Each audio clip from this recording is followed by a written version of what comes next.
ಕರ್ತನಲ್ಲಿ ಪ್ರೀತಿಯುಳ್ಳ ದೇವ ಜನರೇ, ನಿಮ್ಮೆಲ್ಲರಿಗೂ ಕ್ರಿಸ್ತೇಸುವಿನ ಸುಮಧುರ ನಾಮದಲ್ಲಿ ಈ ಬೆಳಗಿನ ಶುಭ ವಂದನೆ. ಈ ಹೊತ್ತಾರೆಗೆ ದೇವರ ವಾಕ್ಯದ ಧ್ಯಾನಕ್ಕಾಗಿ ನಾನು ಆರಿಸಿಕೊಂಡಿರುವ ದೇವರ ವಾಕ್ಯದ ಭಾಗವು ಅದು ಹೊಸ ಒಡಂಬಡಿಕೆಯಲ್ಲಿ ಶ್ರೀ ಲೂಕನು ಬರೆದ ಸುವಾರ್ತೆ 22ನೇ ಅಧ್ಯಾಯ 35ನೇ ವಚನ. ಅಲ್ಲಿ ಹೀಗೆ ಬರೆಯಲ್ಪಟ್ಟಿದೆ, ಮತ್ತು ಯೇಸು ನಿಮ್ಮನ್ನು ನಾನು ಹಮ್ಮಿನಿ ಹಸಿವೆ ಜೋಡುಗಳಿಲ್ಲದೆ ಕಳುಹಿಸಿದಾಗ ನಿಮಗೆ ಏನಾದರೂ ಕೊರತೆ ಉಂಟಾಯಿತೆ ಎಂದು ಕೇಳಲು ಶಿಷ್ಯರು ಏನೂ ಇಲ್ಲ ಎಂದು ಉತ್ತರ ಕೊಟ್ಟರು. ಯೇಸು ತನ್ನ ಶಿಷ್ಯರಿಗೆ, ನಿಮ್ಮನ್ನು ನಾನು ಹಮ್ಮಿನಿ ಹಸಿವೆ ಜೋಡುಗಳಿಲ್ಲದೆ ಕಳುಹಿಸಿದಾಗ ನಿಮಗೆ ಏನಾದರೂ ಕೊರತೆಯಾಯಿತೋ ಎಂದು ಕೇಳಲು ಶಿಷ್ಯರು ಏನೂ ಇಲ್ಲ ಎಂದು ಉತ್ತರ ಕೊಟ್ಟರು. He said to them, when he sent you without money bag, sack and sandals, did you lack anything? So they said nothing.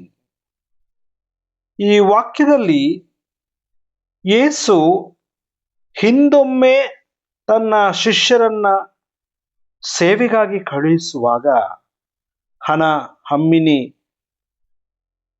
ಜೋಡು ಅಥವಾ ಇದ್ಯಾವುದು ಬೇಡ ಎಂಬಂತಹ ಒಂದಿಷ್ಟು ನಿರ್ಬಂಧಗಳನ್ನ ಹೇರಿ ಒಂದಿಷ್ಟು ನಿರ್ದೇಶನಗಳನ್ನ ಸೇವೆಗಾಗಿ ನೀಡಿದ್ದನು.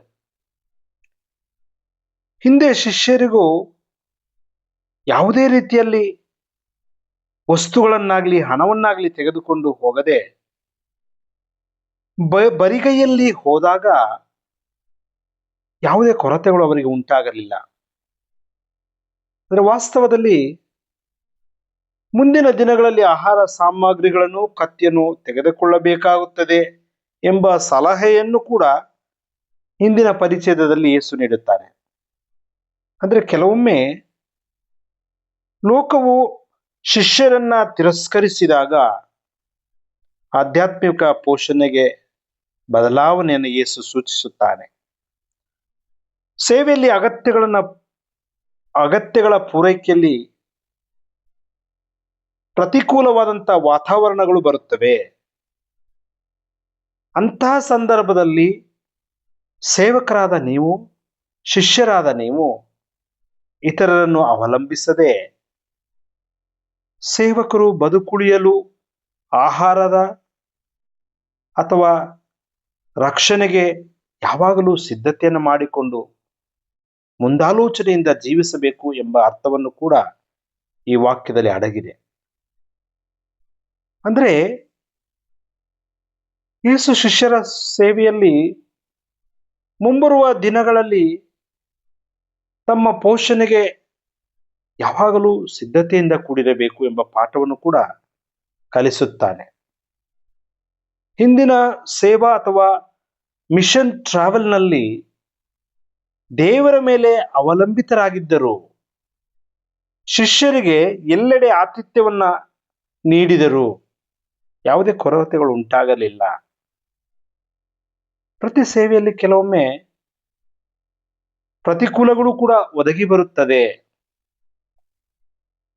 ಅಂತಹ ಸಂದರ್ಭದಲ್ಲಿ ಕೊರತೆಗಳು ಉಂಟಾದಾಗ ನೀವು ನಿಮ್ಮ ಸೇವಾ ಜೀವನದಲ್ಲಿ ಸಿದ್ಧತೆ ಬಹಳ ಮುಖ್ಯ ಎಂಬಂತ ಸಂದೇಶವನ್ನು ಕೂಡ ಯೇಸು ತಿಳಿಸಿದ. ಅಂದರೆ ಯೇಸುವಿನ ಅರ್ಥ ಏನೆಂದರೆ, ತನ್ನ ಶಿಲುಬೆಯ ಮರಣ ಹತ್ತಿರವಾಗಿದೆ, ತನ್ನನ್ನು ಶಿಲುಬೆಗೆ ಏರಿಸಲಾಗುತ್ತದೆ, ಆತನ ಅನುಯಾಯಿಗಳನ್ನ ಈ ಲೋಕ ತಿರಸ್ಕಾರ ಮಾಡ್ತದೆ, ಅಪಾಯಗಳು ಒಳಗಾಗುತ್ತದೆ, ಆತಿಥ್ಯ ಸಿಗದೇ ಇರಬಹುದು.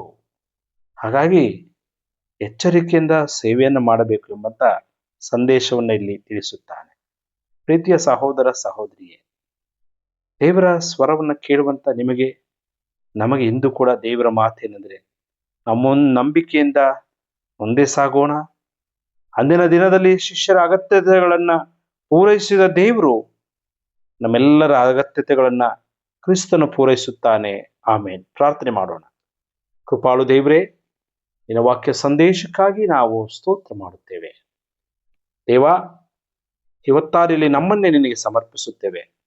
ನಮ್ಮ ಜೀವನದ ಪೂರೈಕೆಯಲ್ಲಿ ನೀನು ಜೊತೆಗಿದ್ದು ಕೈ ಹಿಡಿದು ನಡೆಸು ದೇವರೇ.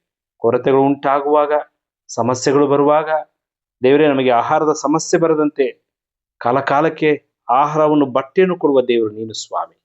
ಆಕಾಶದ ಪಕ್ಷಿಗಳಿಗೆ ಸ್ವಾಮಿ ನೀನು ಆಹಾರವನ್ನು ಕೊಟ್ಟ ದೇವರು, ನಮ್ಮನ್ನು ಕೂಡ ನಮಗೆ ಬೇಕಾದಂಥ ದೈನಂದಿನ ಅನುದಿನದ ಆಹಾರವನ್ನು ಕೊಟ್ಟು ನಮ್ಮನ್ನು ನಡೆಸು, ಆರೋಗ್ಯ ತೃಪ್ತಿಯನ್ನು ಕೊಡು.